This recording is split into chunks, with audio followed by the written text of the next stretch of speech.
Hello everyone. I'm gonna go ahead and show you how to use DirectX to Vulkan or DXVK as it's called. You can use this with pretty much any game on Windows, so long as this is DirectX game. Also keep in mind, I'm gonna go ahead and show you how to do it with Wizard101 specifically. So what you want to do to get started is just go ahead here. I'm going to go into Google. I'm going to search for DXVK. And the very first link is going to take you to the GitHub project page. Here you're going to have some really useful information. But to get started, what you want to do is go into releases. The latest release as of now is the version 1.7. You go ahead and do here and you download it. Just go ahead and click save. I've already downloaded it, so I'm not going to go ahead and do it again. I already have it. I know that you're all thinking, well, I'm using Linux. Just so you know, the process that I'm going to go ahead and go through is completely agnostic. You can go ahead and use this on Linux or on Windows without a problem. I'm going to go ahead and guide you through the steps that I go through, okay? Um, so just once you have saved that up, if you're on Windows, you might notice that it's a .tar.gc. Windows doesn't have a native way to decompress these files. So what I would recommend is something like 7-zip. It is a really good program and it does have the ability to decompress that tar.zip. Okay, I would say this is one of those essential programs that everyone should have on Windows because it's just amazing. Uh, okay, but once you have that, just go to downloads. Okay, once you decompress the file, right, you're gonna have this in here, which is x32 and x64. This is depending if you have a 30-bit, 32-bit game or a 64-bit game.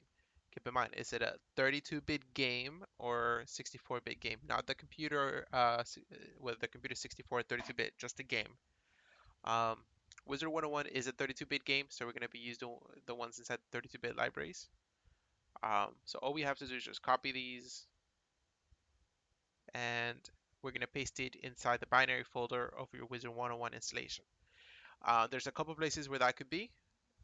If you download the client from the official Wizard 101 website, by default it is C backslash program data backslash KingsIsle backslash um, Wizard 101. Okay.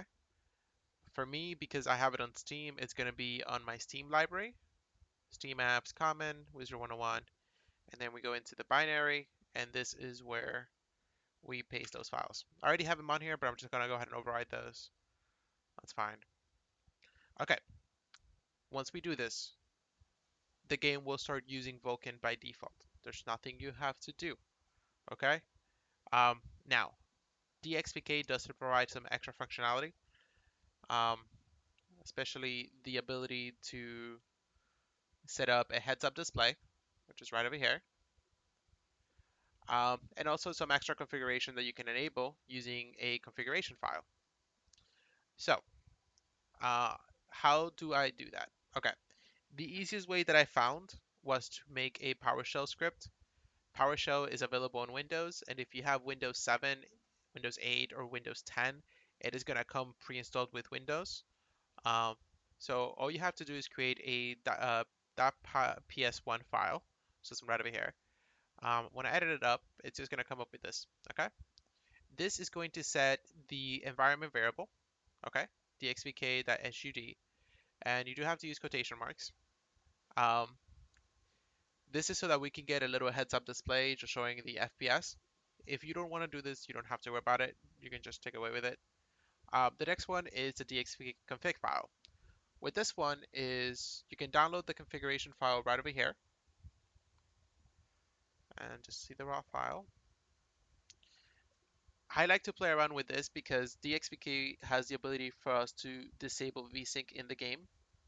And then once we disable VSync, we have the ability to enable something called Mailbox Mode, which basically, if you have a monitor that runs at 60 FPS and your game is pushing 200, 300 FPS, you might get a lot of screen tearing. Um, this allows it so that you don't have that screen tearing because it kind of creates a buffer and your monitor is always reading a complete frame instead of reading a frame that has been changed. So it removes all the tearing. in the game. And you want to use the one that says D3D9, uh, just because it's a D3D9 game, okay? And you can set that over here, just environment, the config file, and you point to where you save that configuration file. Um, this is just regardless of the operating system, this is all going to be normal. Um, and then here I like to, I don't like patching the game every single time. So what I like to do is I create this section here at the bottom, and I run the game, the graphical client by itself. Uh, this tells the game where its files are. This tells the game that I'm going to be logging into the Wizard101 official server, not the test server. And this is the program that I run, which is the graphical client for the game. And this just starts up the game right away. Um, if you just want to start the game normally, you can just change this to run the patcher, which is instead of being like that, you just do this and you change this over to, okay, and that would run the patcher, and I have to put the quotation marks, and that would run the patcher, oh, well, not that .com, .exe, okay, and that will run the patcher like you do right now, like you do regularly. But I personally like to do the other way. That way I can just get into the game right away, and the game does have a built-in um, patcher that I can use, that a built-in login. Um, Wizard graphical client.exe. Okay. So just to go ahead and show you what that looks like, I'm gonna go ahead and run the game on my end. Um, some extra configuration that you can do here before I go ahead and move into that. You can also enable, and the way that you enable this is just remove the the hashtag here in the front, the number sign, and you set this to 0 to disable vsync.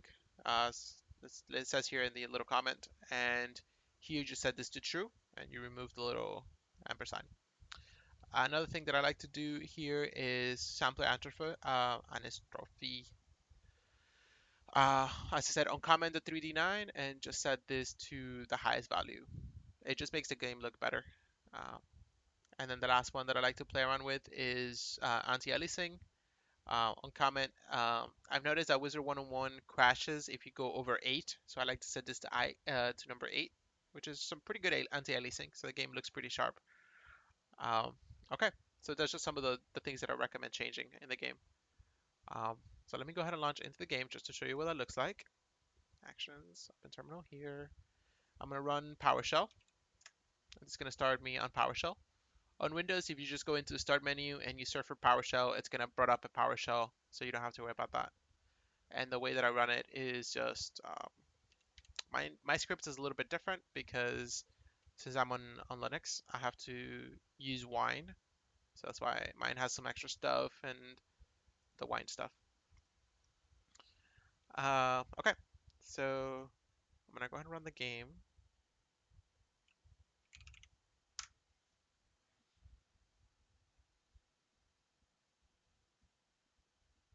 Here, just waiting for it to load up. And this is gonna be the login screen for if you're using the built-in login screen, not the patcher. And here's the FPS counter, and then at the bottom it's a little compiler letting you know that it's compiling a zone or a section. Um, cool tip about this, regardless if you install the game using the official download from the website, or if you use Steam, or you register your account through Steam, or you register your account through the official site, it doesn't matter. They're both going to work here. It doesn't matter where you create them, your accounts will always work this way. Um, so just to show you here, I'm gonna go ahead and log in. You see I'm running about 700 FPS.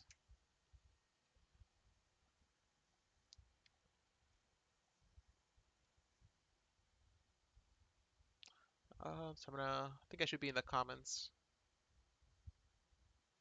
Yeah, so I'm in the comments. So I'm running about 40 FPS. Uh, Sometimes there's a lot of players, it is going to be pretty bad, but yeah, 60, 50 once it's done compiling everything. Can have about 50 to 60 for me usually, depending on how many players there are. but it's definitely more usable than it is otherwise for me if I use just DirectX 9. Um, but yeah, that is going to be my tutorial.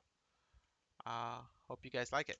And if you have any questions, don't, don't just go ahead and send me a message and I'll see what is the best if I can help you guys, okay? Typically on other maps around the world, you might be getting some more higher FPS, like Dragonspire, I get like 300 FPS because there's literally no one there now. Uh, but yeah, that was a free account actually. Yeah, so thank you for watching. Once again, if you have any questions, just let me know and I will do my best to help you.